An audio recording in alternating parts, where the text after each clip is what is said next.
ঢাকা উত্তর সিটির মেয়র পদে আওয়ামী লীগ প্রার্থী আতিক বিজয়ী আধুনিক ও বাসযোগ্য নগরী গড়তে চাইলেন শাবাব সহযোগিতা। ঢাকা উত্তর সিটি নির্বাচনে ভোটের নামে নাটক হয়েছে দাবি বিএনপির। নির্বাচনে বিএনপির অংশ না নিলেও জনগণ নিয়েছে, মন্তব্য সিইসির। বৃষ্টির অজুহাতে বেড়েছে সব ধরনের পণ্যের দাম। সবজি কেজিতে 10 থেকে 20 টাকা বাড়তি, বেড়েছে মাছ, মাংস ও ব্রয়লার মুরগির দামও। এবং হ্যামিল্টন টেস্টে বাংলাদেশের বিপক্ষে বড় সংগ্রহ নিউজিল্যান্ডের। দ্বিতীয় দিন শেষে 217 রানের লিড, রাভাল ও ল্যাথামের সেঞ্চুরি।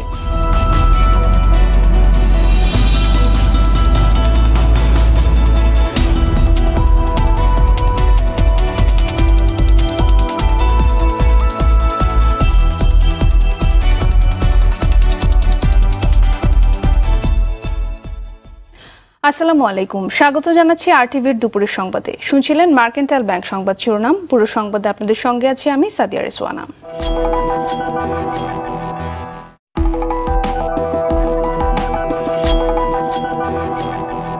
এবারে বিস্তারিত।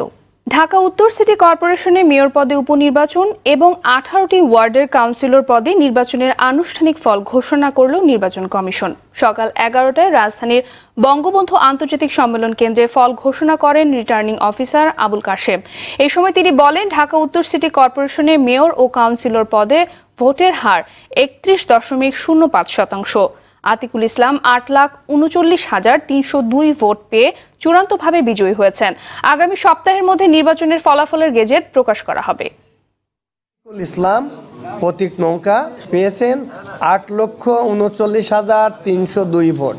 মোহাম্মদ শাফিন আহমেদ, যার প্রতীক নাঙ্গল, তিনি পেয়েছেন 52,429 ভোট। ম্যাক্সিমাম আগামী সপ্তাহের মধ্যেই ফলাফল আমরা গেজেট করে আমরা স্থানীয় সরকার মন্ত্রণালয়ে আমরা পাঠাতে পারবো। আধুনিক ও বাসযোগ্য ঢাকা গড়তে সবার সহযোগিতা চাইলেন ঢাকা উত্তর সিটি কর্পোরেশনের নবনির্বাচিত মেয়র আতিকুল ইসলাম। দুপুরে রাজধানীর উত্তরায় তার নির্বাচনী অফিসে এক প্রতিক্রিয়ায় একথা বলেন তিনি। এ সময় প্রয়াত মেয়র আনিসুল হকের অসম্পূর্ণ কাজ শেষ করারও প্রত্যয় ব্যক্ত করেন তিনি।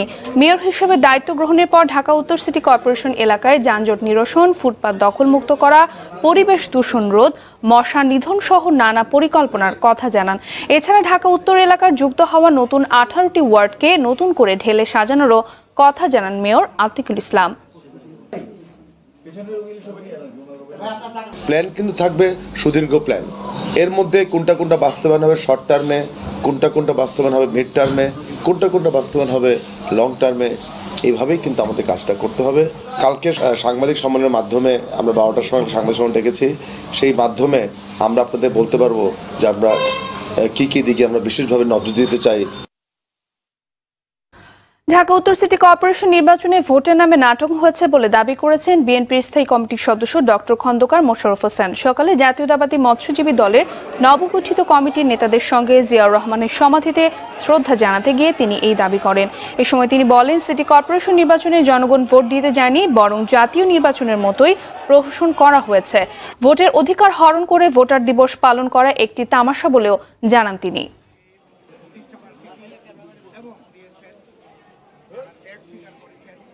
যেখানে জনগণ ভোট দিতে পারে নাই, ভোটের অধিকার হরণ করা হয়েছে, সেখানে আজকে বাংলাদেশ সরকার আজকে ভোটার দিবস পালন করছে। এটা অত্যন্ত হাস্যাস্পদ।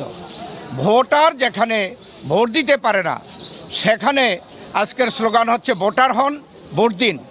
এই সরকারি ভোটারদের ভোটের অধিকার হরণ করে আজকে এই ভোটার দিবস পালন করে আজকে এটা একটা হাস্যাস্পদ বিষয় করেছে। বিএনপি বা অন্য বিরোধী দল অংশ না নিলেও জনগণ ঢাকার 2 সিটি নির্বাচনে অংশ নিয়েছে বলে মন্তব্য করলেন প্রধান নির্বাচন commissioner KM Nurul Huda.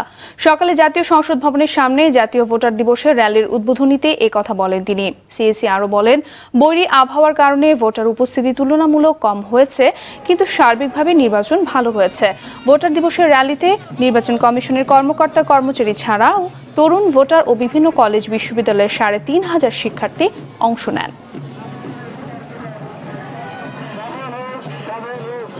Dhaka city corporation নির্বাচনে এবছর বিরোধী দল অংশগ্রহণ করেনি, তারা অংশগ্রহণ করেনি। কিন্তু জনগণ অংশগ্রহণ করেছে, তারা ভোট দিয়েছে, যারা ভোট দিয়েছে তাদের ভোটে মেয়র নির্বাচিত হয়েছে, কাউন্সিলর নির্বাচিত হয়েছে। 12-13 মাস 14 মাসের মধ্যে আবার নতুন মেয়র নির্বাচিত হবে, আবার তারা কাউন্সিলর নির্বাচিত হয়েছেন, তারাও নির্বাচিত হবে।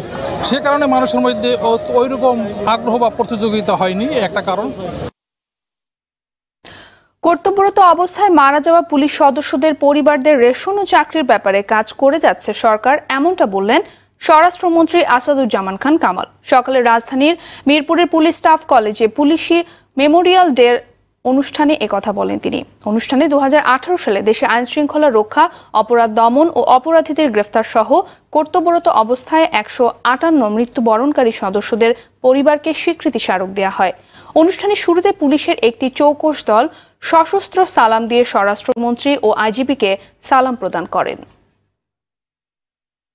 সদস্যকে দেশপ্রেম ও সেবার মনোভাব নিয়ে সততা, নিরপেক্ষতার সাথে দায়িত্ব পালন করে বাংলাদেশকে একটি সুখী, সমৃদ্ধ, নিরাপদ দেশ হিসাবে গড়ে তোলার আহ্বান জানাচ্ছে। কেউ বলছেন চাকরির কথা, কেউ বলছেন আপনাদের রেশনের কথা, সবই আইজি মহোদয় শুনেছেন, নোট করেছেন এবং আপনাদেরকে সহযোগিতা করবার জন্য তিনি চেষ্টা করবেন।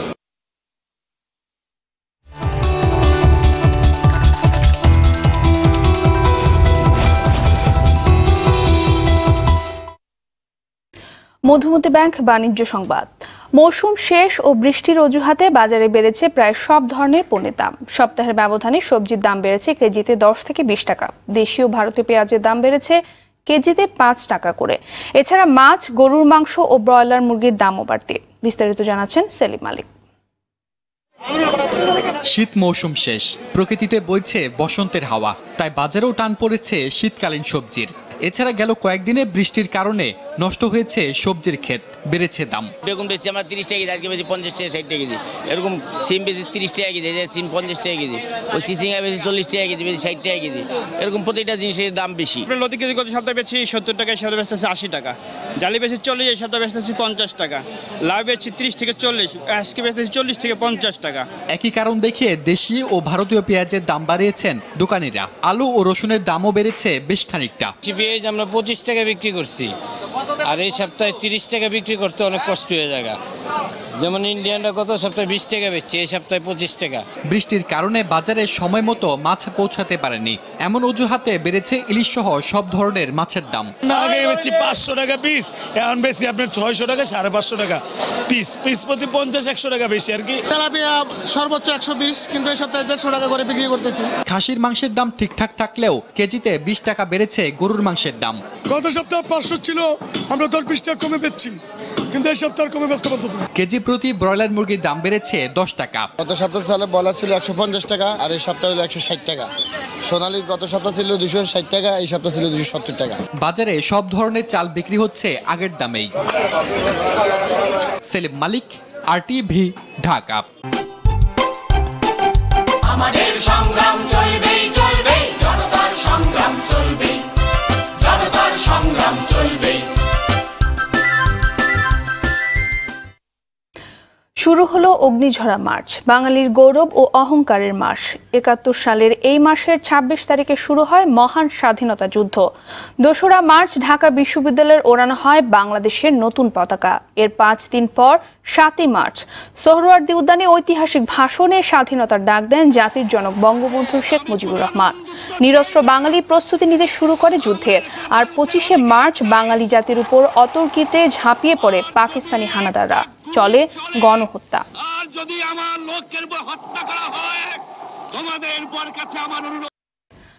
কক্সবাজারের টেকনাফে বর্ডার গার্ড, বাংলাদেশ বিজিবি ও পুলিশের কথিত বন্দুকযুদ্ধে 4 জন ইয়াবা ব্যবসায়ী ও ডাকাত নিহত হয়েছেন। ঘটনাস্থল থেকে 1,06,000 পিস ইয়াবা ট্যাবলেট ও 3টি LG এবং গুলি উদ্ধার করা হয়। বিজিবি ও পুলিশের দাবি তারা ইয়াবা ব্যবসায়ী ও ডাকাত।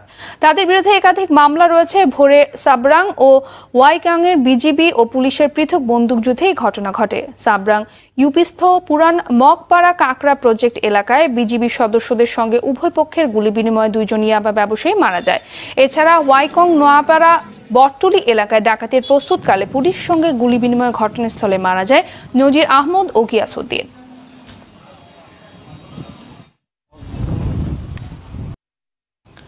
এবার একটি মানবিক আবেদনের সংবাদ। একুয়েট মাইলওয়েড লিউকোমিয়া নামক ব্লাড ক্যান্সারে আক্রান্ত কুমিল্লার মেধাবী ছাত্র রেজাউল। তাকে বাঁচাতে প্রয়োজন ৬৫ লাখ টাকা। নিজেদের সব সম্বল ব্যয় করার পরও প্রাণপ্রিয় সন্তানকে বাঁচাতে সমাজের বিত্তবানদের সহায়তা চাইলেন রেজাউলের বাবা মা। বিস্তারিত জানাচ্ছেন মাসুদ মোস্তাহিদ।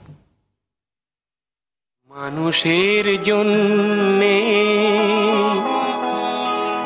জীবন, জীবনের জন্যে একটু সহানুভূতি পারে স্কুল ছাত্র রেজাউলকে বাঁচাতে। একিউট মাইলয়েড লিউকোমিয়া নামক মরণ ব্যাধি কুড়ে কুড়ে খাচ্ছে তার শরীরটাকে। একটু সহানুভূতি কি মানুষ পেতে পারে না ও বন্ধু।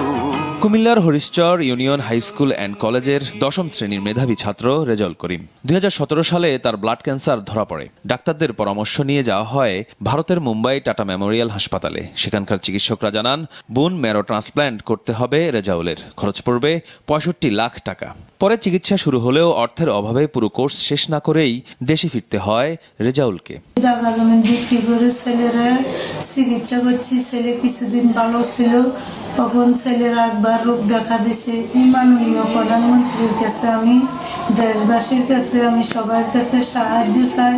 অসহায় বাবা মা তাদের সবটুকু সঁপে দেওয়ার পরও সন্তান যখন সেরে ওঠে না, তখন মানুষের কাছে হাত পাতা ছাড়া আর কোনো উপায় থাকে না। রেজাউলকে তার মায়ের বুকে ফিরিয়ে দিতে প্রয়োজন মাত্র ৬৫ লাখ টাকা।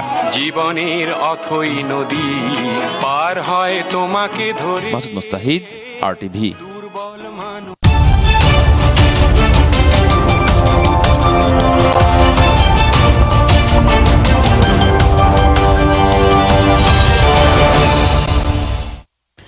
সংবাদ শেষ করব সপ্তাহের নিয়মিত আয়োজন বিস্ময়ের বিশ্ব দিয়ে। মসজিদের ৬টি মিনার যেন আকাশ ছুঁই ছুঁই। সেখান থেকে মেঘমালা দেখা যায় খুব কাছ থেকে। অবাক লাগছে নিশ্চয়ই। ইউরোপে এমন উঁচু ও সবচেয়ে বড় মসজিদ চালু করতে যাচ্ছে তুরস্ক। ক্যামলিকা মস্ক নামে ইস্তাম্বুলের মসজিদটি নির্মিত হয়েছে এরদোয়ান সরকারের সরাসরি পৃষ্ঠপোষকতায়। তুরস্কের আকাশ ছোঁয়া ক্যামলিকা মসজিদের কথা থাকছে আজকের বিস্ময়ের বিশ্বে, জানাচ্ছেন শামিমা নাসরিন। ক্যামলিকার সবুজ পাহাড়ের চূড়ায় নির্মিত হওয়ায় মসজিদটির নামকরণ করা হয়েছে ক্যামলিকা মস্ক। এতে আছে ৬টি মিনার। সুউঁচু মিনারগুলো দাঁড়িয়ে আছে আকাশের বুকে মাথা তুলে। মসজিদের বারান্দা ও জানালা দিয়ে দেখা যায় বসফরাস প্রণালীর নগরী ইস্তাম্বুলের পুরোটাই। ২০১৩ সালে মসজিদের ভিত্তিপ্রস্তর স্থাপন করেন তুর্কি প্রেসিডেন্ট রিসেপ তাইপ এরদোয়ান। মসজিদে নামাজ আদায় করতে পারবেন ৬৩,০০০ মুসল্লি। মসজিদ কমপ্লেক্সে আছে ইসলামী ইতিহাস সংরক্ষণের জন্য নয়নাভিরাম জাদুঘর, আর্ট গ্যালারি, লাইব্রেরি, সুবিশাল কনফারেন্স হল, বিস্তৃত পার্কিং লট সহ নতুন অনেক সুবিধা। মসজিদের দুটি মিনার মদিনার মসজিদের নব্বীর মিনার থেকেও উঁচু, ১৭০.১ মিটার। বিশেষ তাৎপর্যের জন্য এই সংখ্যা নির্ধারণ করা হয়েছে। সেলজুকি সুলতান আরাব আল-সারান ১৭০১ সালে মালাজিকারদের যুদ্ধে বাইজান্টাইনকে পরাজিত করায় এমন সংখ্যা। ১৫,০০০ বর্গমিটার আয়তনের মসজিদটিকে বলা হচ্ছে এশীয় ইউরোপের সবচেয়ে বড় মসজিদ। আধুনিক তুরস্কের প্রায় ১ শতাব্দীর ইতিহাসে এটি দেশটির সবচেয়ে বড় মসজিদ। তাই একে প্রেসিডেন্ট এরদোয়ানের অন্যতম সফলতা বলা হচ্ছে। তবে এজন্য অনেক সমালোচনাও শুনতে হয়েছে তাকে। মসজিদটি চালু হবে চলতি মাসেই। শামিমা নাসরিন, RTV। দুপুরের সংবাদ শেষ করার আগে মার্কেন্টাইল ব্যাংক শিরোনামগুলো জানিয়ে দিব আরও একবার।